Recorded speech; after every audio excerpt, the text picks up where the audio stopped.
didn't see or hear a thing. Several cars on one street broken into. Neighbors concerned. We go to Rochester Police to ask what investigators know. A mother and father accused of keeping their daughter locked up. This is WHEC-TV, proudly serving Rochester. News 10 NBC starts right now. A 4-year-old locked in a room for days. That's what police accuse a mother and father of doing to their daughter.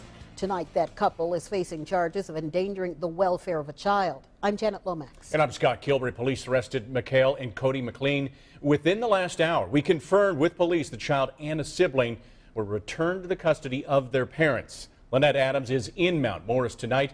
Now, what specifically is the couple accused of, Lynette? Well, Scott, I can tell you, I can reiterate what we just said, that we have confirmed that this 4-year-old child and a 2-year-old sibling who were initially taken from the parents' home were returned to them today. This despite the fact that Mount Morris police arrested Mikhail and Cody McLean and accused them of locking the 4-year-old in her room, allowing her to use the bathroom on the floor, and then refusing to clean it up. Now, we're told this happened here at the parents' home on Eagle Street in the Village. We went by to speak with them, but no one answered the door.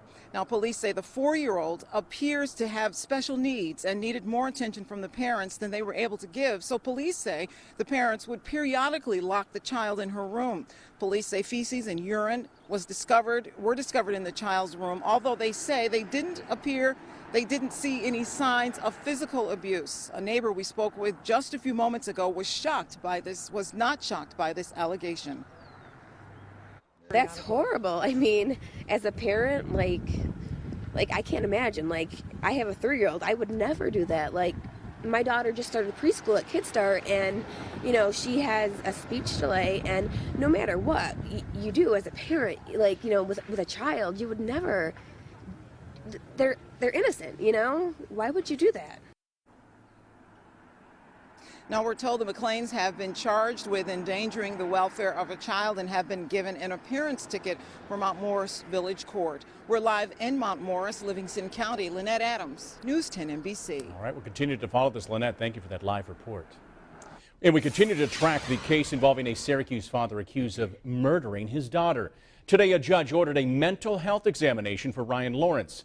Police say the 24-year-old killed his 21-month-old daughter, Maddox, then hid her body near the Syracuse Inner Harbor.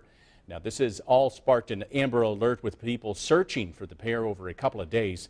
Prosecutors say 2 doctors will test Lawrence to see if he can properly understand the proceedings against him. Lawrence has pled not guilty to a second-degree murder charge. Well, imagine this. You walk out to your car to find it broken into. Several of your personal items gone. Well, that's what people on 1 Rochester Street say happened to them. They live on Wilkins Street on the north side of the city. Brianna DiPilato went there today, spoke with some of the victims. She joins us now live. Brianna, just how many cars were broken into? Well, neighbors here on Wilkins Street tell me at least 6 cars were broken into, and they believe it happened sometime during the early morning hours. But what they can't believe is that none of them saw or heard anything suspicious along this tight-knit street. We all watch each other. What surprised me is that they got that many cars and none of us didn't see or hear a thing. That's what bothers me. Ronnie Johnson has lived on Wilkins Street in Rochester for about 2 decades and says he hasn't seen a smash and grab string this bad in years. They took all my ID. They took my credit card. They took my debit card. They took little personal stuff. They took CDs. Just stuff that I have to go through a lot to get back. Shattered glass litters the driveways along the street, and victims say it appears that all of their driver's side windows were systematically pried open and smashed in. My window and his window was broke so the alarms wouldn't go off, so it's not somebody that would be just randomly going around hitting cars. They know what they're doing. Another longtime resident of Wilkins Street, Shannon Pfeiffer, says everything that was taken from her car is replaceable, but the act itself is unsettling. We've had break-ins here and there periodically in our cars. We've been here for over 20 years, so yeah, but nothing to this extent at one time. Neighbors tell me they called Rochester police and filled out crime reports, and we've been in contact with RPD all day to see if they have any more information on these crimes, and they tell us as of right now, they don't. Someone cased our neighborhood pretty good, and no one seems to care. Every one of us work. Not one of us sits on our butt, and this is not fair. Now, neighbors along Wilkins Street are still cleaning up after this morning. One person behind me now is putting plastic along their windows. A lot of them did it earlier today. He's still trying to clean up.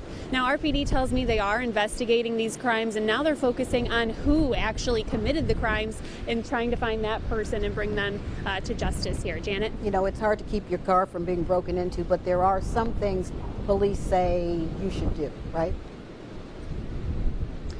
Well, right. I mean, you can't stop everything, but there are some things that maybe will deter some of those bad guys into coming in and breaking into your car. And that's, don't keep anything valuable in your car. Don't keep change maybe in plain view there. Don't keep anything in plain view. And if you can, you want to park your car in an area that's well lit. So frustrating for those car owners. Brianna, thank you. RPD says if you have any information about these break-ins or if you see anyone suspicious in your neighborhood, you are to call 911. New at 5, some scary moments on the University of Rochester campus today. The school says a graduate student was injured in what appears to be a small explosion. This happened inside a chemical engineering lab on the campus this afternoon. The school says the student went to the hospital. He suffered minor injuries. The spokesperson says there was no exposure to the rest of the building. Now, we checked with the University of Rochester to see if the lab has reopened. We're still waiting to hear back from them. Turning now to our weather, we are going to hear some wind outside our windows tonight. Is it going to be howling? Hometown weather expert, Chief Meteorologist Kevin Williams joining us. Wait, the wind or me? I wasn't sure what the question was. You. A combination of both. Yeah, guys, happy Monday to you. Yeah, those winds are whipping. Winds have changed. Your front's getting ready to move through. So that's the issue this evening. We've got other issues down the road. We'll take it one step at a time. Let's take you outside right now with some rain showers and snow showers moving into the area. We're live in Charlotte. May I point out that 56 degrees earlier this morning, but we're down to 38 degrees right now. And again, those clouds are definitely thickening across the area. Live Doppler 10 shows, again, a few mainly light showers of rain and snow moving into the area as we speak. We are watching a fairly potent front coming in from southern Ontario. It's draped right across the southern part of the province into parts of Michigan, and it's got a little burst of snow with it. So don't be surprised if for a little while this evening rain turns to snow. It comes down hard for a few minutes. But we're going to watch that for maybe a select spot or two, and there will be wind both ahead, along, and behind that front, which will send our temperatures down ultimately to the freeze point downtown at 9 and into the 20s by 11 o'clock. Well, that's the short term. But as you know, for the past week, we've been identifying what could be some messy weather for the middle of the week, and it's coming. We'll talk more about that aspect of our forecast in just a few moments. Scott and Janet? Oh boy, thank you, Kevin. To Decision 2016, tomorrow's a big day in the race for the White House. Hundreds of delegates are at stake for both parties in Super Tuesday. The candidates spent today trying to get some last-minute votes. NBC's Steve Handelsman joins us from Houston. Janet and Scott, thanks. Good evening from Houston, where Texas Senator Ted Cruz has plenty of support. But will it be enough tomorrow to beat back what one cowboy told me today? Looks to a lot of folks here in Texas like a big push by Donald Trump. Ted Cruz is campaigning at home in Texas, the only Super Tuesday state Cruz figures he can win and must win. Cruz vows to take Texas tomorrow and then catch fire. At that point, it will become abundantly clear this is a two-man race. At the Houston Rodeo today, the Cowboys are divided between Trump. You're a Trump voter. You bet, I'm in. And Cruz. He's more of a constitutionalist type. He's not really a whiny Yankee New Yorker. Donald Trump was in Virginia. Believe it or not, we're going to unify this country. But he's being called a racist. All lives matter. Claiming he couldn't hear the question, Trump on Sunday refused to condemn the KKK. Marco Rubio today is adding that to his Trump attacks. He's unelectable now. He refused to criticize the Ku Klux Klan. But Trump got support from ex-New Yorker Frank Vick. And when I was small, Donald Trump financed our basketball team and helped us stay off the street. So I know a little bit more about Donald Trump than a lot of people. He's not a racist. Democrat Hillary Clinton today is jumping on the Republicans. What we can't let happen is the scapegoating, the blaming, the finger pointing that is going on the Republican side. Bernie Sanders was in Minnesota, besides Vermont, a state Sanders hopes he can win. While back in Texas, Ted Cruz is fighting just to win his home state. The latest polling here in Texas shows Cruz with a widening 10-point gap over Trump. From Houston, Texas, Steve Handles, News 10 NBC.